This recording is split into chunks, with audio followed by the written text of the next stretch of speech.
There we go. So we will send out the link for this in case anyone needs to leave early. And other than that, Liz, if you want to kick things off. Okay, great. Thank you, Senator Lamar, for joining us. She is a senator from District 33, so she's a Memphis native who represents the in the Tennessee House of Representatives from 2018 to 2022.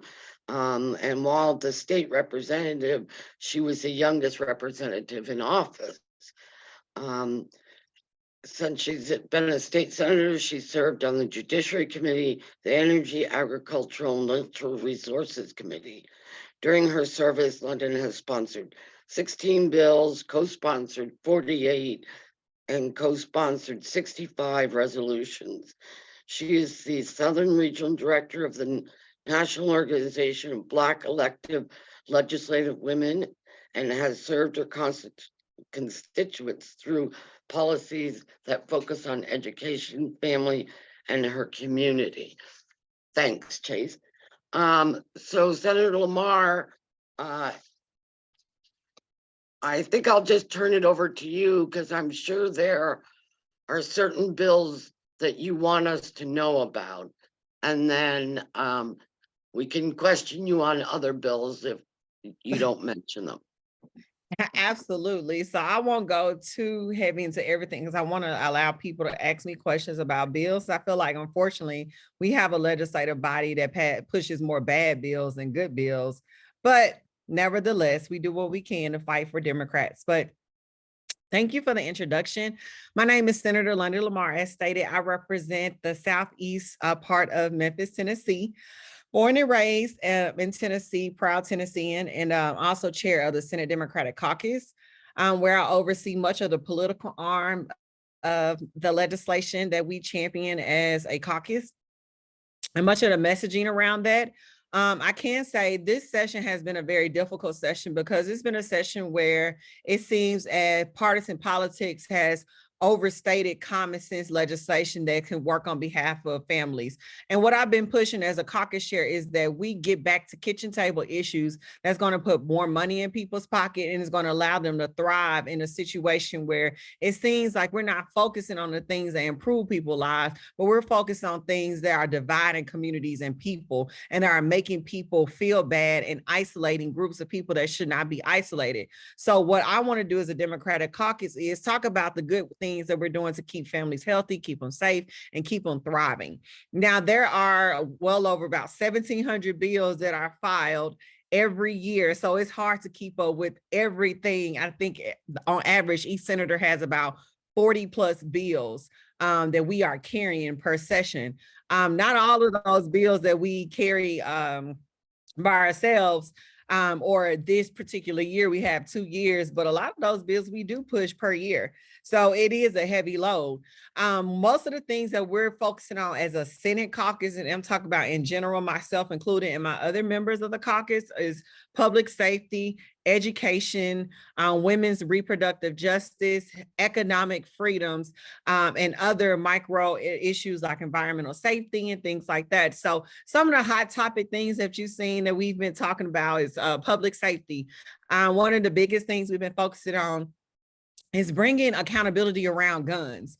Now, I want to make it very clear that our caucus supports everybody's Second Amendment rights, your right to own guns and things like that. We're not, no matter how the Republicans paint us, we are not the party that's trying to take away anybody's right to own guns. What we're trying to do is bring common sense parameters around gun ownership. And so myself and other legislators have been supporting efforts to bring the permitting system back, which is saying basically all you need to do is make sure you're educated and you actually know how to use the gun and can have it before you actually get the gun. Essentially what we had about two to 3 years ago before we passed permitless carry. We've also been doing a lot of advocacy around rape kits and DNA testing, making sure TBI is testing rape kits adequately for citizens. We've also been pushing bills around criminal justice reform and accountability, making sure our criminal justice system in Tennessee is working, that is fair, and is not predicating on vulnerable communities. And that means the poor and minority communities in this state. And so another around education, literacy, making sure that we're holding our classrooms accountable to catching our students up. I know that the pandemic created a big learning loss for children. And we want to make sure we're championing bills that are going to help give teachers and school districts the resources to help our kids catch up.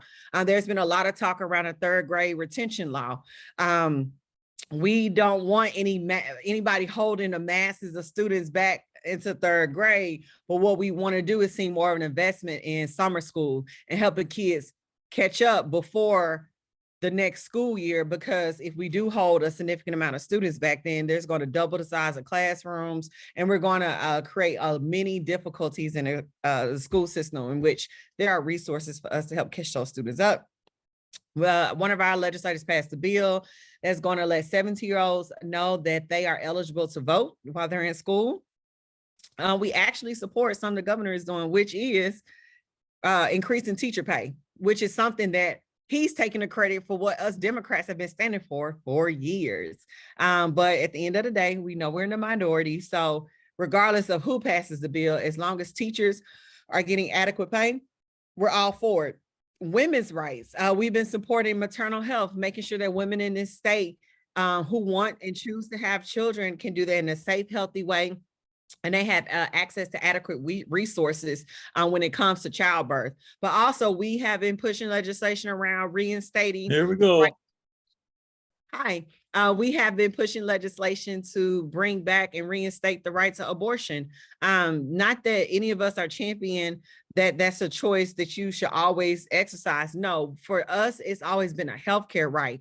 Tennessee has one of the highest infant and maternal mortality rates in the country, and many women are dying in the process of childbirth. I've had a very near-death experience. So we want to make sure we're bringing a common sense approach to women's healthcare in its totality, and also defending our right to have access to these necessary healthcare services, since the Supreme Court took them away and our legislature voted to ban those, in which we have the strictest and most restrictive abortion ban in the country, which means there's no exceptions for the life, the health, rape, or incest, which is pretty cruel in my opinion. Economics, bringing pay equity to workers and employees, supporting labor unions as well. And also holding corporations accountable. Right now in Tennessee, we have so many workers who are not getting paid adequate pay, who are full-time workers, that they still qualify for Tenncare and SNAP. So corporations are not doing their fair share, where their workers are now getting paid so low that taxpayers are taking the burden of making sure they can qualify for healthcare and can feed themselves. That's not fair. So we've been championing bringing equity to the system, making sure that corporations are paying their fair share of taxes and are paying living wages to workers across the state of Tennessee. And this is not an urban, suburban, rural issue. It's an everybody issue, that there needs to be more accountability and more support for workers. So that's just like a grand scheme of bills that our party members are pushing or supporting. But I kind of want to just open the floor to let you all ask questions. But I hope the bills that I talked about let you know that we have been a caucus that is championing common sense issues for families, that we care about making sure that you can feed yourself, that you're healthy, and that you're supported. And that the Republican Party is not the party, in my particular opinion, that is doing that. They like to champion. They're good at messaging that they're the party for the families and the people, but that's actually not true if you take a deep dive and look at the legislation that they're championing and they're pushing. So I just wanted to kind of give a large scale update, but also want to let you ask me questions. Senator Lamar, thank you so much for that. Y'all, if you've got questions, let's try to keep it just a little bit orderly. You can either raise your hand if you know how to do that here on Zoom, or turn on your video and raise your hand, or put your question into the chat box and we'll just kind of go one at a time. Does anyone want to start us off? Yes, you're Ms. Powell.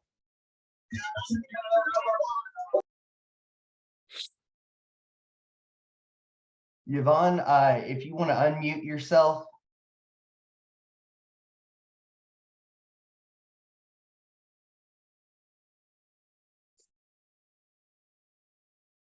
Oh, you're still muted, Yvonne. Oh, There we okay, go. I'm sorry. I was gonna ask a question about the third grade bill. So I thought that had already been passed. So is that still in debate?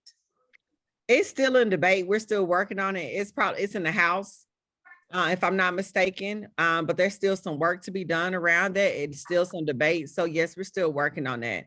And we'll have more information for you soon. My perspective and what we've been championing as a caucus, which is kind of what I was told to kind of report from, was that we would rather resources be invested into summer programs and resources so that we won't have to hold a significant amount of students back. Oh, okay, thank you. You're welcome. Ashley, we'll go on to you. So I was really excited to see that there was some bipartisan support for championing the 17-year-old, the high school, letting the high schoolers know about how to register to vote. What do you think could be done to help, capitalize on that and maybe get more of these Gen Z and more Democratic voters that are in these rural areas that typically do vote red? What are some things you think could be done to capitalize on this? That's a good question. In my opinion, I think we need to do a better job at educating them on policy and how the policy making process actually works. I think I used to be president of the Tennessee Young Democrats for 4 years. So one of the biggest things I notice when it comes to younger people, we don't actually understand the policy making process and understand that policy making is actually slow moving. So just kind of a large scale understanding of what that looks like and how your one vote is such a important micro piece to the mass vote is part one. Secondly, we have to educate them on the laws and policies that are actually coming through, and especially on the laws that actually impact them. They hear a lot of different things based on the news and what they see on social media that they feel like doesn't directly impact them, but a lot of laws do directly impact them. And so being so young, especially not necessarily being taxpayers yet or parents, it doesn't seem so real, but it actually is. Secondly, I've been very instrumental on saying we need to bring civic engagement back in the church and the home. We're not talking about politics at the kitchen table with families. They're not teaching it in school anymore, which is something that I've been trying to work on in the past, but it's been very hard, except this year. Every year I pushed a bill to make college campuses voting locations, but the Republicans refused to do it. So the burden of accessing the voting polls easy for young people has also been a barrier. We got to put it back in the churches, making sure we're talking about politics and voting in the churches and also other community institutions and organizations. Everybody needs to be talking about politics every day, all the time. Because I know the Republicans are, they're bringing their people, their churches, their community organizations to the legislature and engaging their young people. And most importantly, it sounds a little controversial or harsh to say it, but it's to say a reality is we got to get more young people in office. One thing the Republican Party has done effortlessly is they literally have an even amount of representation of every generation in office right now that is still pushing the same radical issues, ensuring that their radical agenda is lasting in multi-generations. We have not done that well within the Democratic Party, which is we have some legislators who've been here for almost 30 years who have stagnated the progress and their engagement in the community because quite frankly, they're just comfortable. So what we have to do is do a better job at building a strong bench of leaders and making sure we can get younger legislators in the faces of these young people to inspire them and show them that they can make a change. We've done that well in Memphis. I was one of the first millennials to enter the legislature, and now we have a couple more millennials and some Gen Zs out of Memphis in the party. So I would like to see that same multi-generational representation that we have in Memphis statewide within our party. But the first step is like acknowledging that, and then making sure that you are also on the ground level recruiting and bringing in young people into the Democratic Party. A part of that is making sure you invite them to your Democratic Party meetings. You find them, you go where they are, and you bring them, and you make the involvement in this organization applicable to them. So for example, when I was Young Dems president, I would have my meetings at bars. Young people hang out at bars. So not only was I attracted by members, but people who were in the bar hanging out will come over and join us and listen and end up getting engaged. So we do have to be creative about how we engage the younger generation. So it's a multifaceted approach that takes an all hand on deck approach from legislators like myself, and making sure we're attracting them, from party members, and from our community and faith organizations, to make sure we are intentional about bringing young people to the table. We do have one question from chat. Also, for anyone who has jumped in the last few minutes, you can definitely ask some questions. If you have any questions for Senator Lamar, you can put that into the chat box, or raise your hand here on Zoom, and we'll get to your questions. The question on the chat is if you know anything about the status of SB 745, which is the life of the mother. I know that's been kind of in the news recently. Are there any updates on that, or what the status of exceptions are? SB 745, let me pull the bill up to make sure. Okay, yes, I do. So I was literally just having a conversation about that today, and it just got rolled to next week because it was supposed to come before my Judiciary Committee tomorrow. And this one, you know, this bill is really near and dear to my heart because I've seen firsthand women die of pregnancy, and I've had a near-death experience. And I will first talk about how cruel it is that we are still debating on at least making exceptions for the life and health of the mother. Like, you are already forcing women to have the kids. You got your way. First, you know, but I think that the fact that we put women in this one boat, like it's all of us have the capacity to deliver healthy pregnancies, to me is misguided, misinformed, and it's pretty cruel, because Tennessee has one of the highest maternal and infant mortality rates in the country, which meaning not only are women dropping dead in Shelby County, where I'm from, which we have the highest rate, the second highest rate is actually in Upper Cumberland, in the rural areas. So it is not, it's an urban and rural issue where women are dying. And I tell the state, you're not doing a good job of taking care of the women and kids we already got. Now you forcing women to undergo this and not giving them an exception to have their lives and their health saved. So just the whole morality argument for me is really tough to have to, you know, be one of two Democratic women on judiciary and two Democrats and the only African-American woman on judiciary. And we're dying at 3 times the rate of anybody else in this state. But where are we with the Briggs bill? So Briggs bill, currently in its current form, we don't have the votes on that bill on Senate Judiciary. Surprisingly, let me break down. We got the House and we got the Senate. The House is doing what they're supposed to do. It's moving pretty fast in the House because you actually have the Speaker of the House, who's a Republican, Cameron Sexton, on board with the exceptions for life and the health of the mother. He's at least smart enough to know he's not losing a vote for that.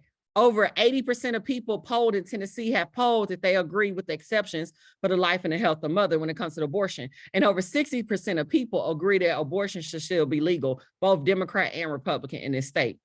That's first and foremost. And he's taking on the right to life head on, is basically telling them to go F off, like literally in committee. So you have to go check out that video. But on the Senate side, which typically has been the body of common sense and a body that actually does the right thing, is the one that's kind of holding this all back up. So right now, Yeager, the Senate Republican caucus chair, basically the Republican version of myself, has put an amendment on there to give a very, very narrow exemption for life. Basically, his amendment is saying on Briggs' bill is saying that you can only give an abortion if the mother's life is on the line and you've already executed all other options, and abortion is the least, is the last option. So basically, if you know what happens to me is I had an abruption where my son died. I was 32 weeks pregnant, and which means my placenta popped because my blood pressure was so high. So I got rushed to the hospital immediately back in 2019. And they had to terminate that pregnancy because I was about to die because I was about to have a stroke. Say if that was happening right now with his bill, the hospital would have had to try all other options before they could have quickly terminate that pregnancy to save my life. If his bill was in law now with that amendment, I would have probably died. So his bill is too narrow where it doesn't actually fix the problem that we're trying to do. And his bill doesn't give the exception for life. Well, excuse me, for health as well. So if a woman has cancer and she wants to start her chemo treatments and she so happens to be pregnant, she could not terminate her pregnancy to start her chemo treatments under his amendment. It would not give exceptions for health. So right now, I told the lobbyist who's working on this, I said, we're not for that right now. So because it doesn't actually fix the problem. I could get on board with Briggs's original amendment 745, which gives an exception for life and health and allows the doctor to have the discretion to make that important healthcare decision. Yeager's bills, to me, that amendment that's been placed on it recently is not getting to where we need to go. And I think it does more harm than good. So it's tough right now. Briggs's bill doesn't have the votes in judiciary. Now, the only saving grace that we have right now is that the AG has come out and said, if we continue with the trigger law that we have in place right now, we may lose in court because it violates the Emergency Federal and Labor Protection Act, which means this act is saying that those on Medicare, doctors who service Medicare patients are required to execute services that save their lives, including pregnant patients. So in Idaho, who also had the same trigger law as we had, they lost in court because they were violating this federal policy, which then created this narrow exception for life and health of the mother. That's the only reason why there's some work that's being done on this abortion bill, but it's still an uphill battle because of the Senate. It actually was moving in the House, but they slowed it down because of the senators on Senate Judiciary. Speaker of the Senate, Lieutenant Governor McNally, has been one of the forces that has made it hard to pass these exceptions. Is he from Anderson County, if I'm not mistaken? Well, y'all need to call his people and tell him to take his foot off the necks of his party members who actually do want to pass this common sense piece of this common sense bill to create the life and health of the mother. So now with the recent controversy, I think he kind of eased up. So we do need to take advantage of like this time of where he's in a state of vulnerability, poor man. But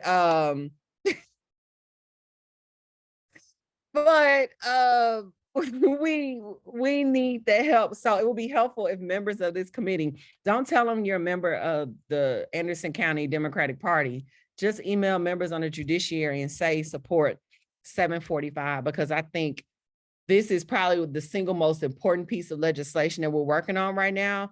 I mean, the ban on abortion, look, I'm never advocating for women to get abortion. I love babies and children. I'm trying to have some more, but I do understand personal experience that, you know, it's not always easy to have children. And so we got to at least, I know we ain't gonna reinstate abortion, but at least give women an opportunity to save themselves. That's the bare minimum. And, you know, exceptions is not ideal, but I can get on board with that. But they're making that so hard. So I know that was long-winded and I said a mouthful, but I kind of wanted to explain the full landscape around this important piece of legislation and how I could, use your help in this process of getting this passed. So it's supposed to come before a judiciary, Senate Judiciary tomorrow, but they rolled it a week. So we still got some time. Brenda, before we get to your question, a follow-up from the chat. Do you see any of these bills that Republicans are trying to push through that they kind of hope goes up the chain and gets challenged, whether it be go to SCOTUS or you know, are they with the talk you're hearing, are there any bills that are, you know, they're hoping gets challenged in that way? Absolutely. They pass unconstitutional bills all the time. But because they're replicating what happened with this abortion bill, that abortion bill, the trigger laws or the states' rights, in his Dobbs case was bills that kept getting introduced over and over and over again and kept trickling higher and higher up the judiciary chain until it reached the Supreme Court. So yes, they are trying to push legislation and that they know is unconstitutional, and they don't care that it costs taxpayer money, and they are literally trying to make political statements. We talk about how bills are unconstitutional all the time. They still pass. Look at what they did to Nashville just this past Thursday. They literally passed a bill that circumvented the votes of Nashvillians to cut their Metro Council in half, when just Senator Yarborough laid out clearly the constitutional issues that they're going to face, and that this bill is going to go straight to court, and they literally did not care. And then what's so crazy is they're limiting, you know, Nashville's council size to 20, which now they probably have the largest city in the state. But Sumner County, as small as Sumner County, has got like 24 or 25 council members. So they're also directly attacking groups of peoples and constituency bases that don't align with their agenda, which I think is an overuse of political power. And that's why I feel like a supermajority, whether it's Democrat or Republican, is dangerous, because when you have unchecked power like that, then you're no longer advocating for the people or listening to the people. You're doing whatever your party feels like you want to do, and can't nobody stop you. Unchecked power is dangerous, no matter who's in power. Brenda, sorry to put you off. If you want to go ahead and ask your question. I had to unmute. Okay, so I was at the judiciary hearing a couple of weeks ago when 745 was rolled at that time, and there was another bill that was voted on related to abortion. And I just want to say, Senator Lamar, I wish you were my senator. I'm your senator. It's okay. I'm your senator. We go claim it. I wish, unfortunately, Senator Gardenhire is my senator. Oh, but what's that? I said, oh, the chairman. Oh, geez. All I can say in my defense is that I canvassed for Glenn Scruggs, and I did what I could do to make it happen. And also what we're doing here, I'm a part of the New Suffragettes of Chattanooga, and I've been sending out emails and posting on Facebook and getting people to make calls on behalf of 745. So thank you. We're doing what we can do, but anyway, whenever it's going to be heard, I have talked to Walker Beasley and requested to speak. So if it's a joint effort by the committee, I would appreciate your support. He talked like Gardenhire was the only one who made that decision. I'm not a medical professional, but I feel so passionate about this that I just wanted to speak, my concern, all the things that you've so eloquently have described about, the risk that at risk, pregnant women. I'm way beyond that age, but it just breaks my heart.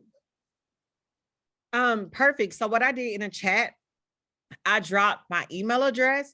Sometimes when you ask Walker on your own, like Gardenhire did today, he won't recognize you. But if a member on the committee asks you to testify, then he has to honor that request. So if you can email my email address and put committee speaking request in the subject line, so my assistant will know to pull that out or look at it, I can put you on notice to speak. Absolutely, yeah. And if y'all know anybody who's had an adverse pregnancy experience like myself, who's bold enough to testify and talk about how important this bill, I am really looking for somebody, because if I say it, they care, but it's like, oh, of course, everybody knows my story. So they're no longer like, they care, but it's like, you know, you go do, you're a politician too, so you go say what you gotta say. But if we can bring like real people faces to the table who have had these traumatic experiences, that will help it a lot. And if you're working with any rape crisis centers or know anybody who's been a victim of rape or incest, who's courageous enough to come forward and talk about how this law has hurt them, that would literally be the icing on a cake as well. I'll see what I can do in the next week. Okay. I know that, you know, Representative Yusuf Hakeem had a constituent that had to go to North Carolina. Exactly. Has he reached out to her to have her speak? There are stories already in the media. I have not heard of what he's done with them in the House. I can follow up again, but I know I addressed literally, that's why I was late. That last bill on the calendar today was Hensley, who's a horrible individual. And I swear to God, he's going everywhere but heaven. Just push the bill. Along with Gardenhire? Look, anybody who's not doing the right thing. But they just passed a bill that prohibits local governments from using funds to transport women. I was watching that. Yeah, so essentially that's based off what happened in Chattanooga, how they transported that woman out of state to have an abortion because she was about to die. So now this bill passed where they changed it because of me to clarify that they're talking about criminal abortion. So they still trying to give room for life and health, the affirmative offense, but it's still very bad. So yeah, we are also having that problem. And they voted against the bill to say they wouldn't attack birth control as well. That may be the next thing they're coming afterwards. So, you know. We're just supposed to be barefoot and pregnant, I think. I don't know what they doing. I just want everybody out here with big bellies, but I'm gonna leave that alone. Well, what concerns me, they're so concerned about all these things, but yet the Republican Tennessee legislature does vote to support extended Medicare in Tennessee from Exactly. Obamacare. Hello, Exactly. if these poor people could get insurance and get proper medical care while they're pregnant, would alleviate a lot of stuff. I agree. Again, the hypocrisy around it all. They're giving me trouble about my doula bill. I'm trying to give all pregnant women doulas.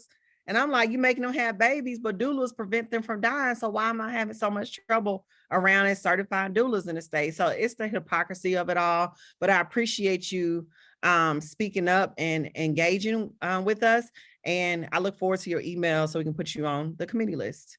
Awesome. Thank you very much. Of course.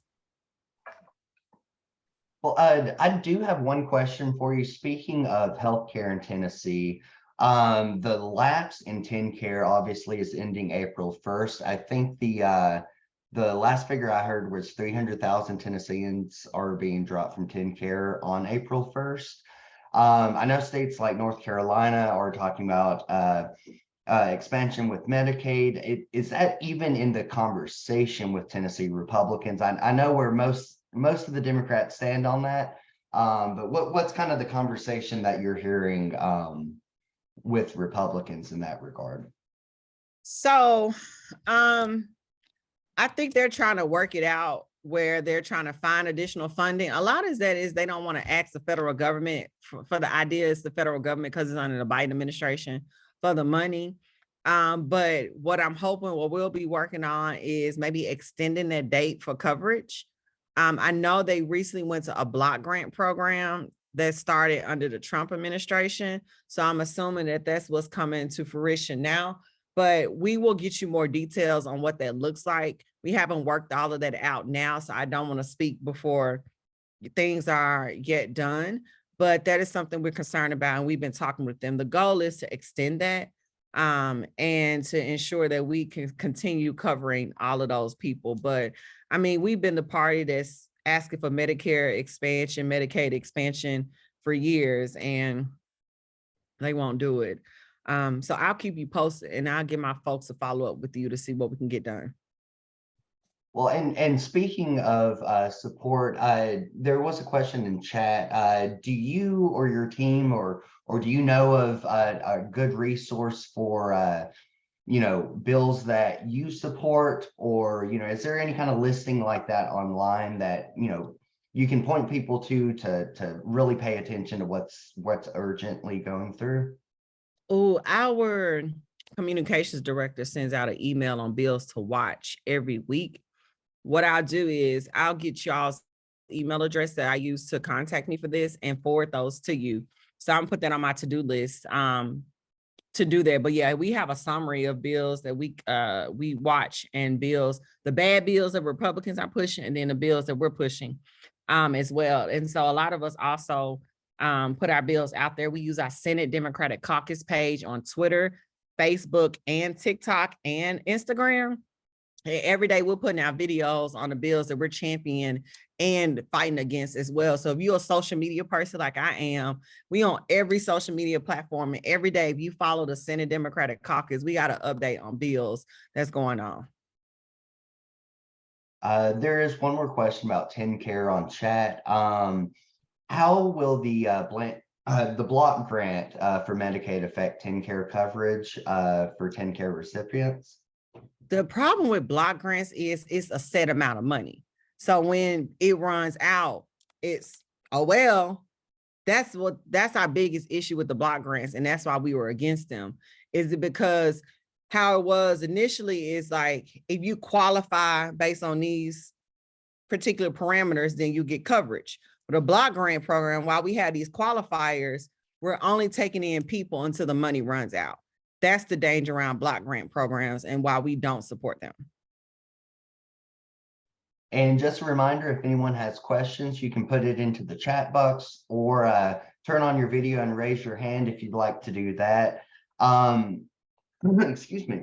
I do have one question for you. Of course, I feel like this is always talked about and has been for a while now. I think it's Senate Bill 168.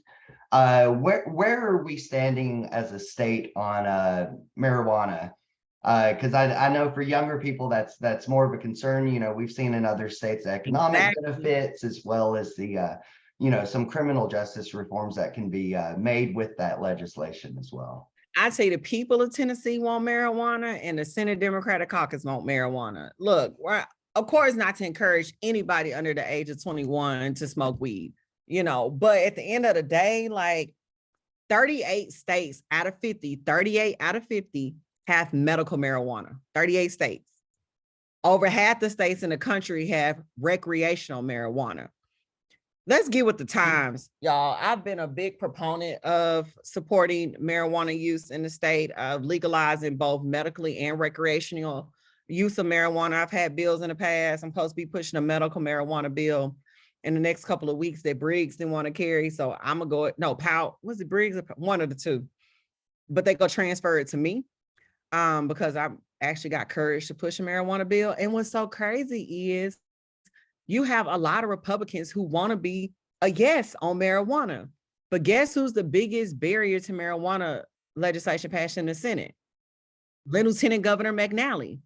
Like, I know Shane Reeves was gonna push a marijuana bill, but I heard he was told not to go against the lieutenant governor about it and things like that. So there's the will to do it. Republicans ain't got no balls. And what I mean, they have no courage. They don't, too scared to do it. And then in the House, the biggest barrier is Majority Leader Lambert, because the House Republican Caucus Chair, Jeremy Faison, is all the way pro marijuana. So, I mean, it could be a huge tax base for Tennesseans. When I think about all the money Colorado is making around marijuana sales, then there's funding their education system and funding necessary. Like, we can use tax revenue around marijuana to fully fund our education system. It can cover the extra healthcare costs that Tenncare patients and other Medicare, Medicaid patients. We can cover so many other social services off the revenue that we would generate. To me, the research is clear. Marijuana is safer than alcohol. First of all, it can cure people off this opioid crisis that's ravaging our state. We can help cure this fentanyl issue that we're having. And it's just not as bad as it seems. I also want to put a little pressure on our President Biden. That's one of the reasons why it was hard for me to get on board initially. I mean, I'm cool now, but he's not progressive on marijuana. He could have the power to reschedule marijuana right now and allow states to really fully get the ball rolling on marijuana, but he's not doing it either. So we have issues on both sides of the aisle when it comes to moving the needle on marijuana, but everybody in our Senate Democratic Caucus is supporting the use of marijuana, but unfortunately, it's dying. The bills are dying. And Senator Bowling had a really, really good bill around medical marijuana, and she's like the most radical Republican, but it died too. So until the federal government does something around marijuana, I don't see any marijuana bills passing in Tennessee. They're just too scared to do the right thing. Well, and that's exactly what McNally said at League of Women Voters meeting 2 weeks ago, is he supports medical usage, but not until the federal government steps in and makes a decision on their. But 38 other states in the country got the balls enough to do it. And I love him. Our lieutenant governor, he's cool. He's a sweetie pie, really is. But when it comes to marijuana policy, I think that's an excuse Republicans are using to say they don't want to vote for it, because the polling is there. The majority of Tennesseans support not even medical, recreational use of marijuana. It's just, to me, it's common sense policy. And not only the Republicans get to use the federal government excuse, and to me, Biden needs to go ahead and do what he's supposed to do. And to be honest, especially in my personal opinion, if he want to stay in office right now, it's not looking good for the 2024 election. Right now. And I think that he really needs young people to come out in a force, because we're the largest base of eligible voters in the country. And in order to kind of fill that gap of voters that he's losing right now, if he were to legalize marijuana, that's a whole base of voters that can supplement those who are leaving and can ensure that the Democrats maintain the presidency. So yeah, that's one reason we can't get Gen Zs to come out and vote. They care about marijuana policy. But we're not doing what we're supposed to do. Do we have you till 8 o'clock, or I'm sorry, 7 o'clock or 7:30? Yes, 7 o'clock. Okay. Because I have another board call at 7, which is 8 o'clock your time. So I know we got 9 minutes left, but well, let's wrap it up with if we can do 3 more questions, just kind of power run through them real quick. There's if I one go 5 minutes over, that's okay. I tell text my board president and tell her I'll be a few minutes late. Awesome. I did have one question from chat about SB 286 badges for lobbyists. Do you have any quick update on that? The Senator Oliver Justice Jones. Right now, according to our documents, they are not moving right now. It was placed on the Public Service Subcommittee. It's gonna move in the House first for tomorrow to be heard tomorrow. We'll see how it goes. I'm gonna just tell you now, I think it's gonna have an uphill battle because the lobbyists have way too much power in the legislature right now. And I think that they're probably secretly lobbying against this bill. So we'll see how it goes tomorrow. But I'm not very hopeful, even though I agree with this bill. And I think it's an important step in transparency. Miss Horton. I had a question about gun control. You mentioned that earlier. A lot of states want teachers to be able to carry guns. So I was wondering about the legalities of it. Can they carry guns if they want to, or does it take a bill to allow it? Or it would take legislation. Like, teachers are not supposed to bring guns on school campuses. Like, guns are not allowed on school campuses by anybody unless you're a police officer or like the school security whose job is to carry a weapon as part of like being an officer, right? I think that it will be a disaster. Absolute disaster to arm teachers. Because when I think about the Memphis school system, like, look, so it's no secret that some of our kids come from high crime, high poverty areas. They're a little rambunctious, right? And you get a teacher who's not used to dealing with a student from a very rough neighborhood, and they come in to the classroom and they pissed off one day. Next thing you know, they pulling out the strap, and it's gonna be so bad. Or students steal. it's just, you know, it don't matter where you are. If they know teachers got guns, she going to the bathroom, they going in her purse or her desk drawer, stealing her gun. Next thing you know, that's the next mass shooting, or that's the gun he using to go get revenge on somebody back in the neighborhood. So to me, it's too much liability. I don't think that teachers have the training or the mental and emotional capacity to handle the free range of use of guns. I also think what is more dangerous is that it was supposed to be heard today, judiciary, but it got rolled to next week. They're trying to lower the gun age to 18. First of all, you can't even drink alcohol at 18. So what in the world would I give you access to a gun, a deadly weapon at 18 years old? I was 18 at like half my senior year in high school. So you telling me 18-year-olds can now bring guns on school campuses since it's supposedly legal? Like, absolutely not. I think I literally today tried to pass a bill to remove Memphis and Davidson County from permitless carry. They wouldn't pass that. Then I had a bill that was literally zero cost to the state, use existing resources to create a multi-agency approach to gun violence, which is like created conflict resolution training for schools, like teaching kids how to use their words in their hands, not guns or violence, you know, creating youth employment programs, getting the Department of Health to deem gun violence as a public health issue, like just basic common sense, no cost solutions to gun violence. They don't want to do that, but they want to lower the gun age to 18.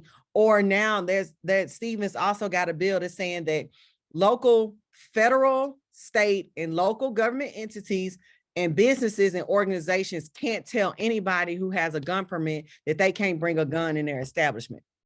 How do you tell the federal government that they can't ban guns in federal buildings? Like, it is absolutely ridiculous. Or private business owners can't stop you from bringing a gun in their facility, or homeowners can't stop you from telling somebody they can't bring a gun in your house. Like, it's just absolutely ridiculous. When I think about domestic women and men who are suffering from domestic violence, when I think about bars where alcohol is, can't stop people with guns coming in their establishments, or the federal government you trying to tell the federal government they can't stop guns. Like, that's like basically saying you can't tell the airport that people can't bring guns in there. Like, it's just absolutely ridiculous, the hypocrisy around you say you pro-life, but you sit here and make it easier for people to die. It's just like our gun, like Tennessee is 11th in the nation for gun crimes. We have the most violent crime rate in the country. And our urban cores, like gun homicides, are shot up since permitless carry has passed. So they don't care about nobody at all. I think in my personal opinion, I think they trying to get people to kill each other. That's just my opinion. Yeah. Unfortunately, at Austin East High School in Knoxville, Tennessee, a young boy had a gun and it ended in his death. And so it's a scary situation to think that they would allow any more guns to come into the school at all. Yeah, I don't understand. There was even Hensley, he is so crazy to me. He had a bill and he changed it a little bit because of the outrage that allow intoxicated police officers to carry guns. It said that explicitly. And I was thinking to myself, like, you already got officers who are sober out here killing people for wrongful death. Look at Tyree Nichols' situation in Memphis. Now you want to let intoxicated officers like what? But you can't pass my bill to teach kids how to use their words. Like, the hypocrisy of it all is just astonishing. And that's why it's so important for us as a Senate Democratic caucus to, push back on the hypocrisy that the Republican Party is leading with, and how irrational they are when it comes to how they vote in the legislation that they push. So I'm gonna shut up, but it's near and dear to my heart because I live in Memphis and I'm seeing children drop dead every day from gun violence. I live in the community. I was laying in the bed Saturday night. Right.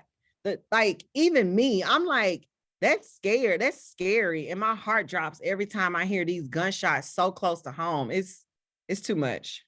It is. Thank you. No problem. Well, Senator Lamar, thank you so much for taking time out of your busy schedule to be with us tonight. Just as a reminder for everyone, this was recorded.